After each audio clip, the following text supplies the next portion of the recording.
संसद का कानून है, सबको स्वीकार करना पड़ेगा। स्वीकार नहीं करेंगे मतलब क्या है? कैसे बोल सकते हैं कोई? छाती पर ठोक कर कहूंगा, ज्यादा सिखाएंगे।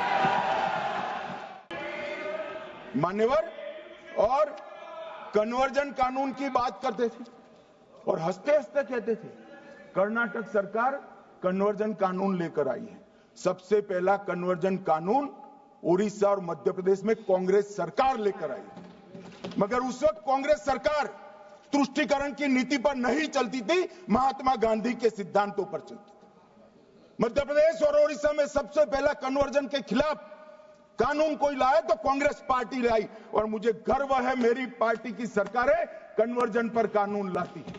मान्यवर, सबको अपना धर्म का अनुसरण करने का अधिकार है, कोई शौक से करे, मगर लोभ, लालच, भय, इससे धर्म परिवर्तन नहीं कराया जा सकता। किसी गरीब के पास खाना नहीं है, खाना देकर उसका धर्म बदला दोगे?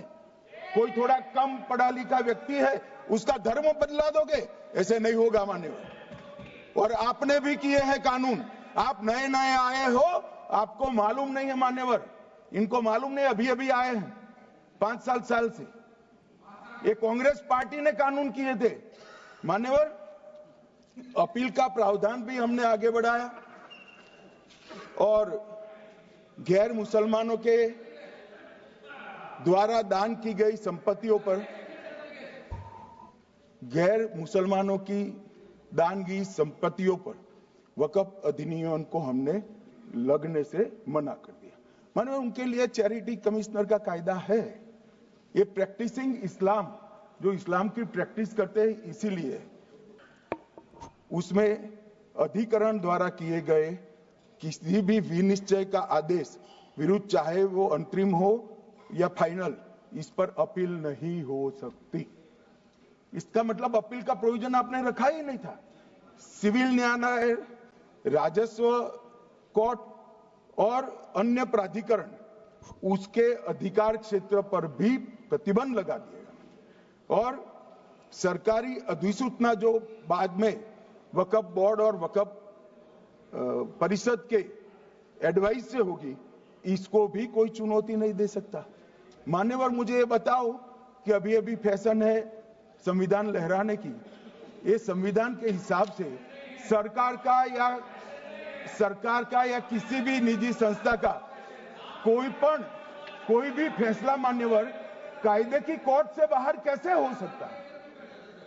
कोई भी फैसला हो, ये देश की अदालत वो फैसले तक रुचि नहीं रखेगी। नागरिक ग्रीवेंसेस लेकर कहां जाएंगे?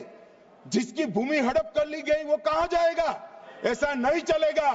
आपकी वोट बैंक के लिए आपने किया था, हम खारिज कर रहे हैं, हम खारिज कर रहे हैं। ऐसा नहीं चलेगा। अदालत में जाइए, जिसको ग्रीवेंसेस है इधर और साइड से, और अदालत न्याय करेगी। न्याय के लिए तो अदालतें बनी है। और मान्यवर, यहां एक सदस्य ने कह दिया माइनॉरिटी इस कानून को स्वीकार नहीं करेगी। क्या धमकाना चाहते हो भाई? संसद का कानून है, सबको स्वीकार करना पड़ेगा। स्वीकार नहीं करेंगे मतलब क्या है?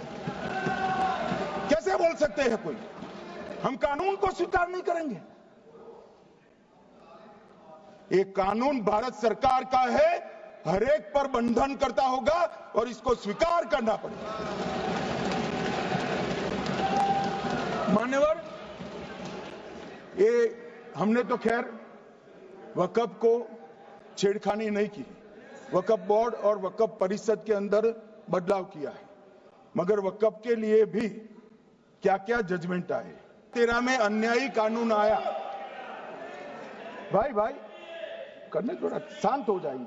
ये 26 के कारण डरे हुए हैं और कुछ कारण नहीं। चुनाव जो है ना अक्टूबर में, 25 में जो चुनाव है, इसके कारण डरे। मान्यवर,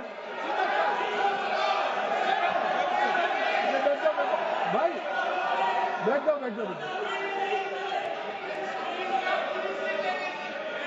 मान्यवर,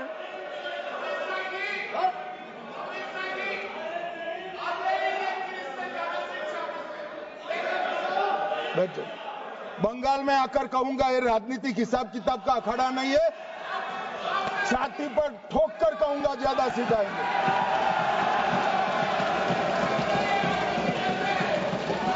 मान्यवर 2013 के, अरे बैठ जाओ वकील साहब बैठ जाइए।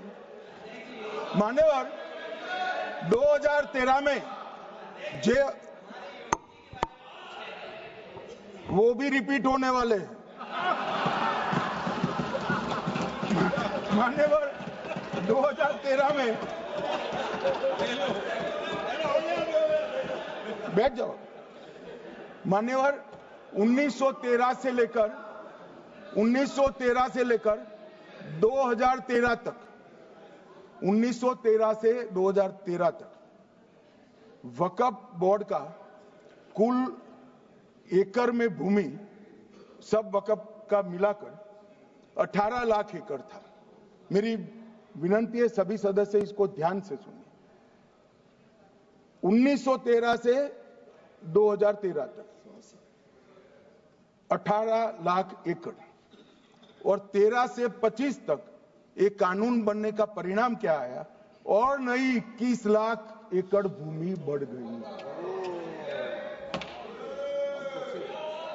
अब मान्यवर 39 लाख एकड़ जो भूमि है उसमें 21 लाख एकड़ 13 के बाद। अब ये कह रहे हैं कि इसका दुरुपयोग नहीं हो रहा है मान्यवर। और लीज पर दी गई संपत्तियां 20,000 थी और 25 में रिकॉर्ड के हिसाब से, हो सकता है गलत भी हो सकता है, रिकॉर्ड्स के हिसाब से शून्य हो गई। तो मान्यवर संपत्तियां कहां गई? मान्यवर बेच दी गई।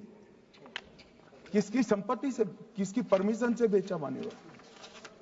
मान्यवर मैंने पहले ही कह दिया कि केरल और देश भर के Catholic bishop council, Catholic bishop conference of India, Catholic Congress Kerala, भारतीय कैथोलिक धर्मगुरुओं की महासभा, केरल चर्चों की संयुक्त परिषद, कैथोलिक कांग्रेस केरला, ये सब ने इस बिल का समर्थन करा है और कहा है अन्यायी 2013 का सुधार। हम अकेले नहीं कह रहे मान्यवर। और मान्यवर इसी एक्ट में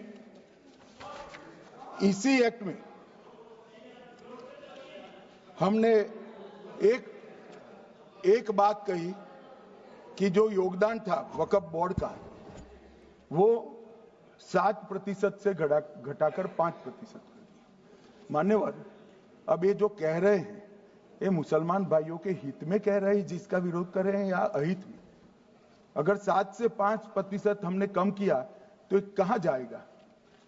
वो वक्फ में रहेगा। वक्फ बोर्ड का कम किया है। जो मस्जिद चल रही है उसको हमने 2% बढ़ाया है। ये उल्टा समझ रहे हैं मान्यवर। ये बिल जमीनों की सुरक्षा प्रदान करेगी मान्यवर। किसी की जमीन अब घोषणा मात्र से वक्फ नहीं बनेगी, उसको प्रोटेक्शन मान्यवर। पुरातत्व विभाग और एएसआई की जमीन को हम सुरक्षा देंगे। आदिवासी भाइयों की शेड्यूल 5 और शेड्यूल 6 की जो जमीन है वो सुरक्षित हो जाएगी। निजी संपत्ति जो आम नागरिकों की है वो भी सुरक्षित हो जाएगी। और वक्फ करने के लिए स्वामित्व को दान तो साहब अपनी संपत्ति का ही कर सकते हैं, गांव की संपत्ति का दान नहीं कर सकते। तो वक्फ निजी संपत्ति से ही स्वामित्व के बगैर नहीं हो पाएगा। इसमें पारदर्शिता लाने के लिए सूचना की प्रक्रिया को दाखिल किया गया है। वक्फ बोर्ड की वक्फ की जो संपत्ति घोषित करने की अधिकार थे उसको समाप्त कर दिए। कलेक्टर से सर्टिफाइड कराना पड़ेगा और नए वक्फ पारदर्शी तरीके से पंजीकृत भी करने पड़ेंगे। रजिस्ट्रेशन के बगैर कोई संस्था नहीं चल सकती। और मुस्लिम ट्रस्ट अब तक के जो है उसको हमने इस जो माफ करना, कई सारे ऐसे मुसलमान भाई हैं जो वक्फ के कानून को अंदर दायरे में आना नहीं चाहते।